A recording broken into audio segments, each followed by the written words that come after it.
Vuani nga diabeti dhe konsumoni djath. Urgjent duhet ta dëgjoni këtë video. Djathi është i pasur me yndyrra dhe kjo mund të bëjë atë të duket si një ushqim i pashëndetshëm. Ka shumë variacione të djathit, të cilat për shumë kohë tashmë janë cilësuar si jo shumë të dobishme për trupin. Megjithatë, si një nën-produkt i qumshtit, edhe djathi është një probiotik i shkëlqyer i pasur me shumë minerale. Kryesisht këshillohet për paradiabetikët, të cilët kanë nivele të ulta të yndyrnave në trup.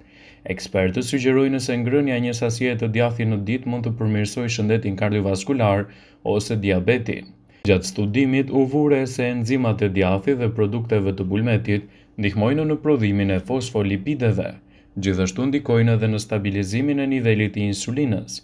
Megjithatë, zakonisht rekomandohet konsumi i djathrave me pak yndyrë, në këtë rast nuk ka ndonjë lloj rëndësie.